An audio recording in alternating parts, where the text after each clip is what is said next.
Hello and welcome to A Novel Idea, the show where we interview authors. My name is Noelle Boc. I am your host, and today I am welcoming Cara Giaimo. Hi. Hi, Noelle. Thanks for coming and being up here with us today. Oh yeah, thanks so much for having me. No, you're welcome. So you just came out with a book fairly recently, the Atlas Obscura, Wildlife. So I was just saying to you before we got started that it was hurting my pride because every other book, like I've read all the way through, and this one is literally an encyclopedia type kind of book. So you can't just read it casually through. So you jump around and read all sorts of different entries. So I, though, thought it was completely fascinating. Like, what an amazing collection. So tell me a little bit about how do you put a book like this together? Yeah, absolutely. So all of the Atlas Obscura books are like you described. They're less like you read them straight through, and they're more like encyclopedias or just like guides to interesting things about the world. So the first one in the series is about places you can travel to, and the second one is about foods you can try. The third one is about amazing living species all around the world. So wildlife, we've got animals, plants, microbes, and then also we feature people who work with or alongside all of these species and help us to understand them. So when I was approached to start putting the book together, I immediately had so many ideas because this is definitely my area of interest. I love learning about other species and what they can do and their evolutionary history and how they intersect with human culture. And so I had all these ideas right away. But the question of how to organize them and right. how how to do this. It was it was really interesting. I got kind of I got very obsessed with it. I got very involved with it, and I have a lot of color-coded spreadsheets that I wish I could show you that ended up being what you actually see inside the book. But yeah, it was it was sort of almost like collaging. You go to lots of different sources and you pull together different information, then you have to figure out, where do I put this, and where do I put this, and where do I put this? And I had a few different organizing principles that I used. One is that we decided to set the book up, so the other Atlas Obscura books are geographically organized, like continent by continent. But for this, I was thinking, other species don't probably really care what continent they're on. That's not what's important right. to them. So we organized it instead by ecological biome. So it goes from forests to grasslands to deserts, and then there's mountains, cities, the ocean, and islands. So there are 7 different chapters. That was one way that we could kind of figure out how to separate things out. And then within that, I just wanted to make sure that a lot of different sort of axes of diversity were represented. So there's geographical diversity. I wanted to make sure that the book really covered the whole globe. Obviously, you can't include even a fraction of a fraction of a fraction of all the species on Earth. Right, so picking them was tough, but I wanted to make sure that everything that got included was special for maybe a slightly different reason. So you could have a book like this that's just 100% animals and plants that just look interesting. Right, sure. Or you could have one that's all they all have interesting behaviors, or they've all played a role in human culture. But I wanted a little bit of everything, interesting for different reasons, live in different places, and then also different kinds of species. So if this were proportionally accurate, this entire book would be about microbes and parasitic wasps, because just in terms of sheer numbers, that's who's on the world. But if it was maybe a different kind of book, it would be mostly mammals and flowers, because that's what people tend to be interested in. So I wanted to sort of split the difference and have a lot of different kinds of plants and different kinds of animals as well. So there's a lot of cool, charismatic mammals and flowers in this book, but there's also a lot of insects.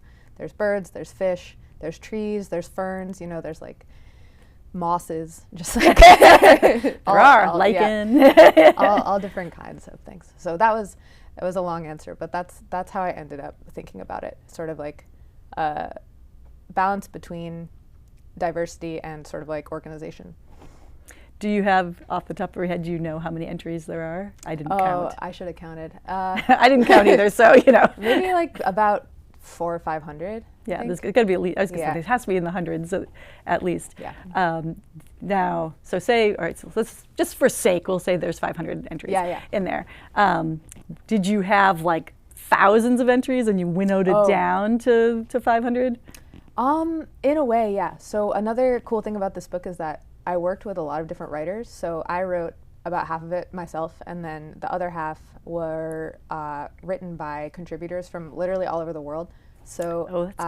every single continent had pieces were written on every single continent, including Antarctica, which I didn't expect. But there was a contributor who was working at a research station in Antarctica, and I remember she filed her story and was like, just so you know, I'm sending this from Antarctica, which was really cool. So a lot of people, again, like when I first got approached to do this book, I had a lot of ideas on my own, but I knew that I didn't have enough ideas on my own. So I would put out requests for people to pitch me ideas about cool stories about creatures that they knew, and through that I definitely got probably thousands of submissions from people. Wow. So there was a certain amount of sorting through and making decisions. Be like, well, I already have 10 stories about ants. Exactly. You know? Yeah. Like, too bad, number 11. We're not going to put that in there. Exactly. Yeah. Because I was fascinated by all the differences of like and I was impressed that you could cover all the continents like within each of the sections. I was like, wow, like this is really comprehensive. I mean, as comprehensive as you can get in one book for covering a lot of species. More. Yeah. Yeah, you could do, obviously. And I really liked, too, that you would have, so it wasn't just like, entry, but you'd have like, okay, here's an entry about, snow leopards, and then you have like little interview with somebody who tracks snow leopards. Things like that were a little extra, it felt like little extra sides, for different, like kind of like deep dives into it, and the people who are actually doing the work of like researching the animals, or insects or plants or whichever they are, and I thought that was fascinating.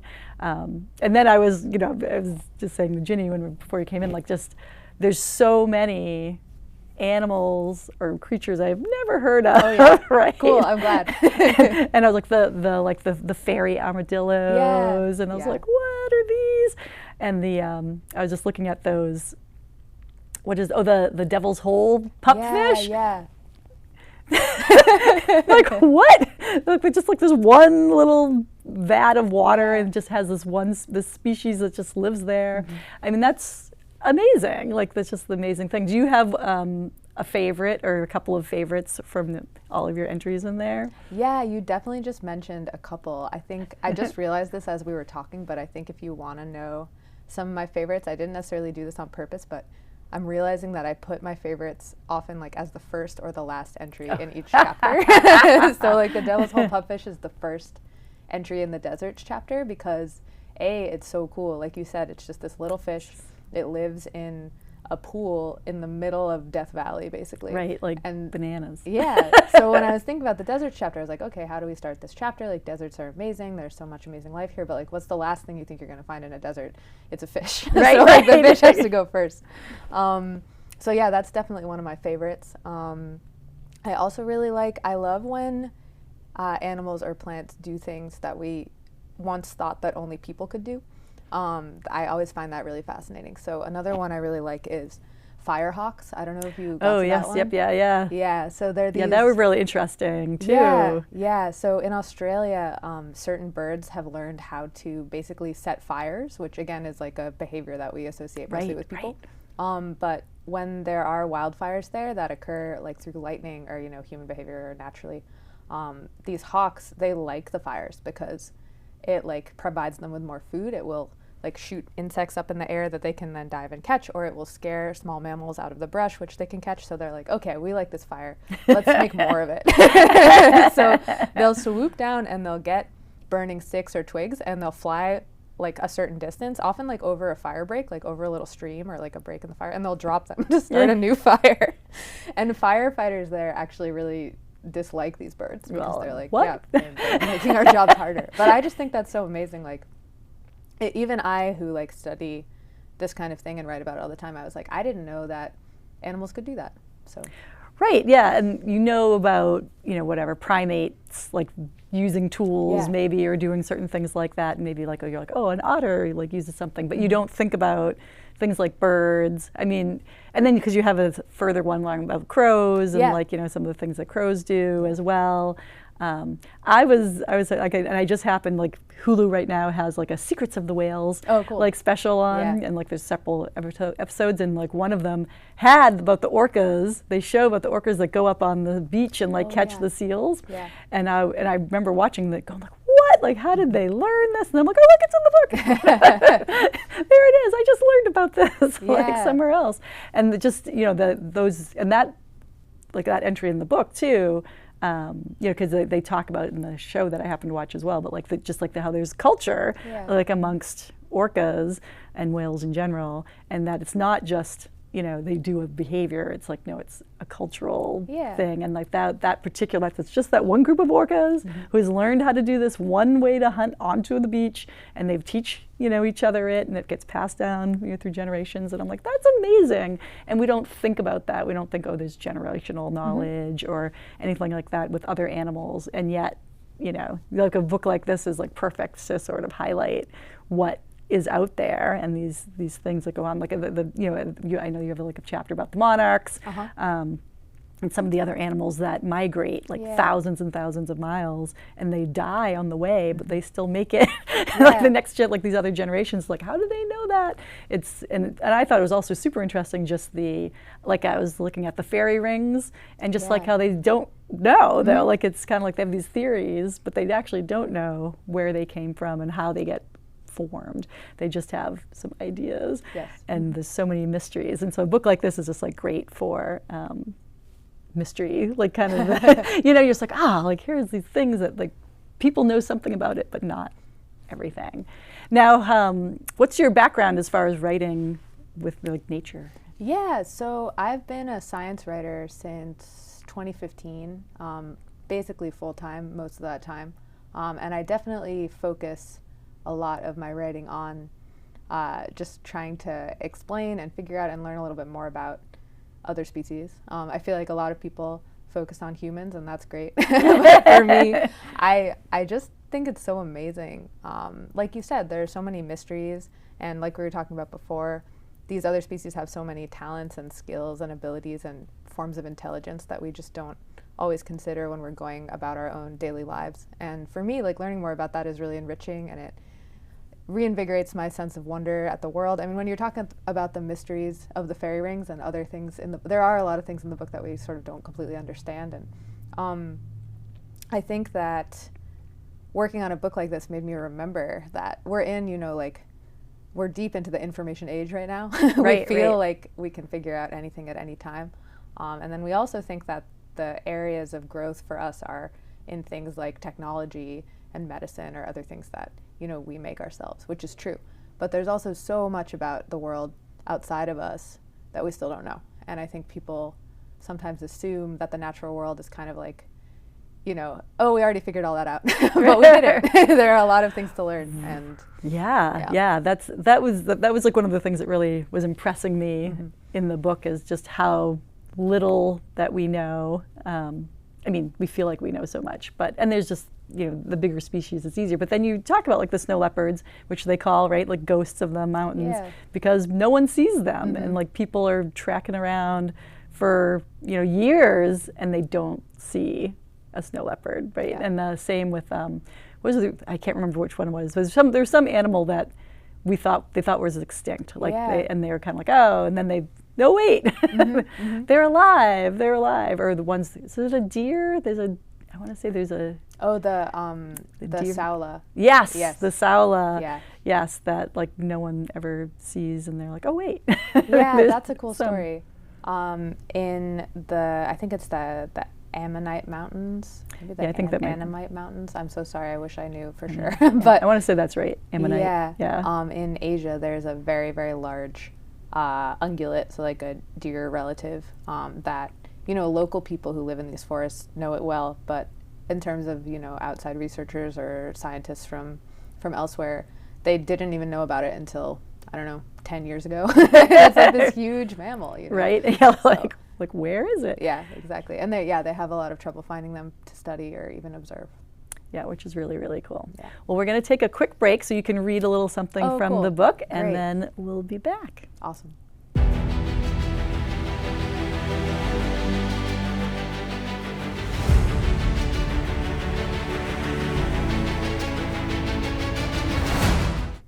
All right, I'm going to read a short section from the deserts chapter of the wildlife book.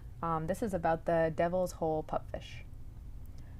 Death Valley, scalding, parched, literally named for death, is a difficult place for living things. One Death Valley denizen, the Devil's Hole pupfish, has been dealt a particular challenge. This species is found in just one place in the entire world, a cubicle-sized portion of a pool called Devil's Hole, which heats up to more than 90 degrees Fahrenheit and is attached to a cavern system so deep and vast that it ripples when there's an earthquake in China. It's kind of a rough hand for an inch-long fish. There are arguments about how these pupfish ended up in such a tight spot.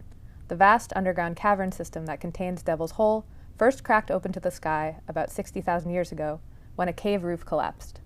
It's possible that about 50,000 years after that, during the very wet Pleistocene, a flood flushed some pupfish from a nearby spring into the hole. Or perhaps some adventurous fish wriggled through cracks deep within the caverns below and then followed the light to their new home. The fish may have been present in the cave's waters before its roof fell in, or early indigenous Americans may have stocked Devil's Hole with fish to keep them on hand for dinner. In any case, once the pupfish found themselves in Devil's Hole, they couldn't get out. Isolated from their brethren, they evolved into their very own species.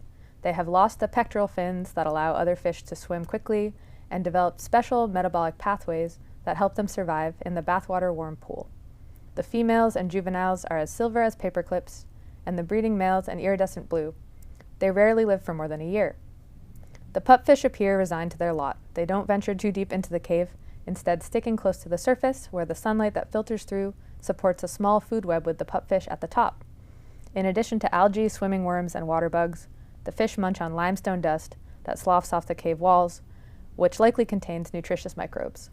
Their habitat, a column of water roughly 10 feet wide, 70 feet long, and 80 feet deep, is, quote, the smallest geographic range of any vertebrate, according to the U.S. Fish and Wildlife Service. Spawning happens only on one particular rock shelf, which means new generations of this entire species arise in a space the size of a single parking spot. The pupfish were on the first list of animals deemed endangered by the United States, and they remain among the rarest North American creatures. As such, they enjoy the close attention of the federal government. Park rangers undertake a scuba census of Devil's Hole twice a year, in fall and spring. In 2013, the population dropped to 35, an event that spurred more provisions for the fish. The wild population is now bolstered by a propagation laboratory where new fish are hatched, and a huge tank that serves as a refuge in case of emergencies. In 2018, a man who had broken into Devil's Hole for a drunken swim and killed a single pupfish was sentenced to more than a year in jail. Eventually, the fish's specialness may doom it rather than protect it. Small populations are particularly vulnerable to genetic mishaps, while disease and other factors can compound into what are known as, quote, extinction vortices. Death Valley is only getting hotter, and even faraway earthquakes can cause water disturbances in Devil's Hole that trigger the fish to spawn early. Some species of desert pupfish have already been lost. The Mexican Catarina pupfish, for example, became extinct in 2014 after the only spring it lived in dried up for good. But the Devil's Hole pupfish has already beaten the odds. One recent analysis found that the species had only a 2.1% chance of surviving for the past 10,000 years. According to most, though not all, of the evolutionary scenarios proposed, it's already done that. Let's see what it manages next. Then there's a bit of advice on how to see this amazing fish. Devil's Hole is in Ash Meadows National Wildlife Refuge in Nevada. Access to the hole is restricted, but there's a viewing platform nearby so that visitors can see the fish. If you want to glimpse them, you can bring binoculars and sort of look into the water. Thank you. Yeah, thank you. And and I think that is actually a perfect little vignette to talk about how the book is set up. So the book is really like this, and I really appreciated reading the entries because there's often a little bit of humor, we've been woven into the different entries. You also have just really good descriptive language as well in there. So I find you can read it, and even though I know there's a picture that you could also be looking at, because it doesn't really matter, because I think the entries stand on their own, which I think is a really cool thing too. Now you do have some entries, so you have pictures for some, and then you have drawings for others. Was that for particular reasons for those choices? I mean, honestly, some of it was just that it's really hard to find photographs of some of these species, especially the rarer ones. There are either not good pictures, or there are, usually just that no one has really managed to get like a good glamour shot, you know? Right. So we had an illustrator named Iris Gottlieb who drew some of these creatures. Oh, that's good. Yeah, because I was looking at because they did look like they were probably the same artist, but I was like, whoa, why did they pick Yeah, like that's a good this for a question. photograph Yeah, this didn't get it one. But they're cool. They're cool either way. Now we kind of started down this track and then like got off. What were some other of your favorite entries? Yeah, so we were talking about like animal cultures. Another great example of that I think is the orchid bee. So orchid bees, they're in the mountains chapter, and male orchid bees are really good at making their own like cologne, basically. They will buzz around. They live in mountain forests in Mexico. There's a bunch of different species, but all the species within this group of the orchid bees will buzz around and sort of collect different materials from the natural world and sometimes from the human world as well. So they'll go and they'll like get a little bit of tree sap, and then they'll get a little bit of like orchid pollen, and then they'll get a little of sometimes like dung or like sprayed pesticides, like things that are just a little bit like fragrant. And they'll scrape them with their arms. They'll put them in a special sort of pouch on their heads and let them all mellow together. And then when it's mating season, all the bees go to a certain like patch of tree bark that everybody has agreed is like the dating spot.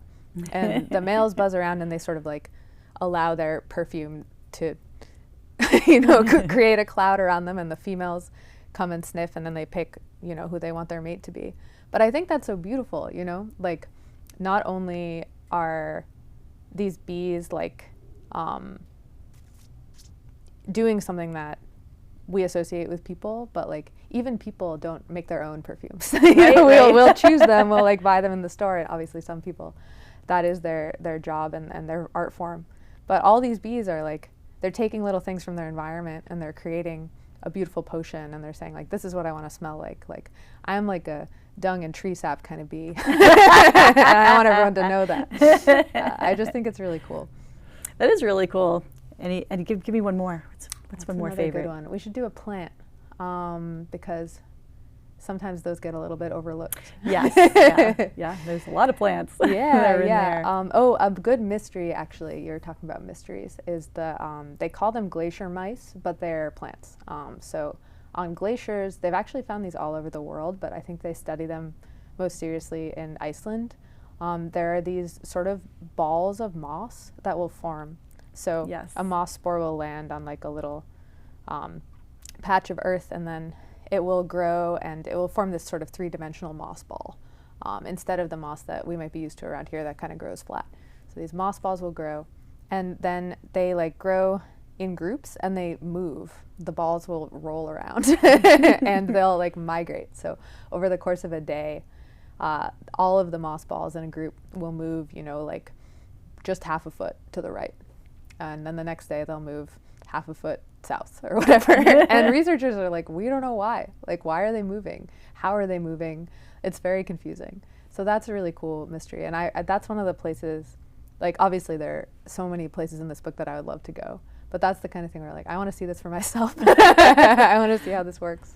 Yeah, and I was in Iceland this year, actually, in February, and I did not see the moss balls, but because it was winter. Yeah.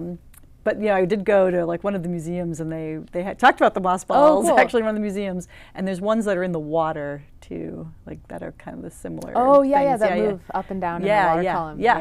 Yeah. And it's like bananas. Yeah, it's they must have their reasons, but they don't know why. They must have their reasons. Yeah, it is really, really just an interesting thing. Now you've gotten, at least I have seen this book like with some accolades around it. Like what do you think are some of your favorite hits that you're getting for this book? Oh, like things other people have said about it? Yeah, I just like, I've went on like a little book tour, and I got to talk to people across the country, which was really fun. And sometimes the ways that people describe the book have been really nice and something I didn't think of. Like one of my favorite things I heard was someone said, "Oh, it's like a yearbook. It's like a yearbook for the natural world." I was like, yeah, that's true. It is kind of like that.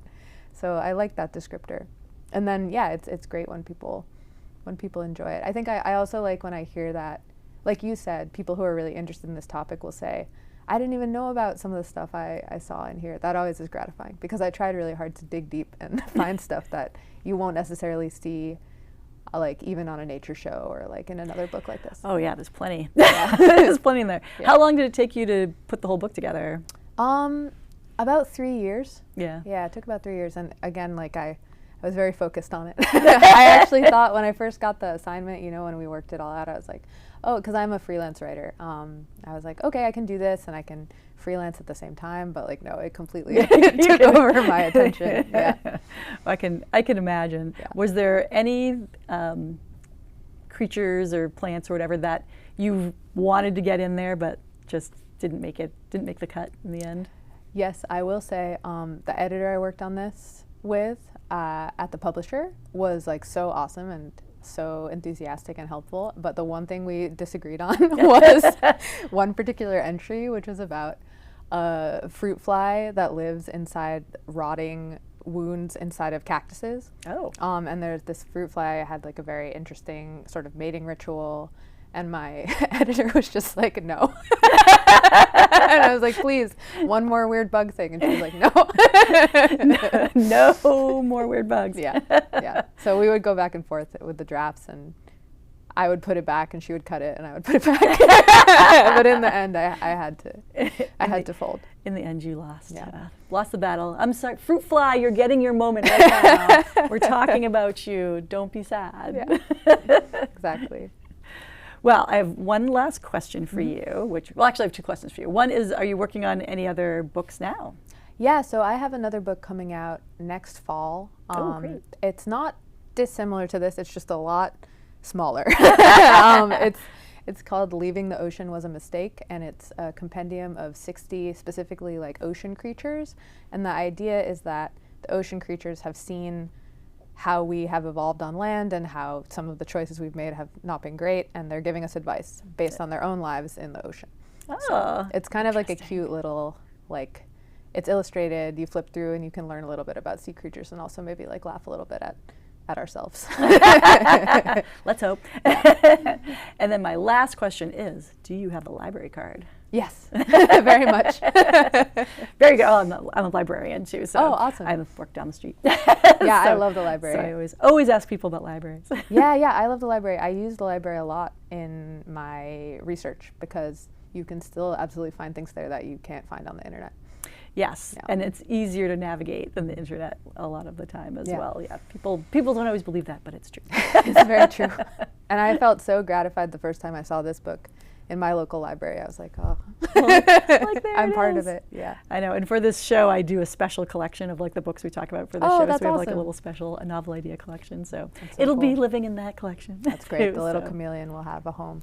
Well, thank you again so much for joining me today. Yeah, really thank you. Enjoyed our conversation. Me too. And good luck with the next book. Like I'll be looking for it. Oh yeah, I'll let you know when it's out. Yeah, thank you so much. And thank you for joining us for the latest edition of A Novel Idea. And please join us again next time. Bye, everybody.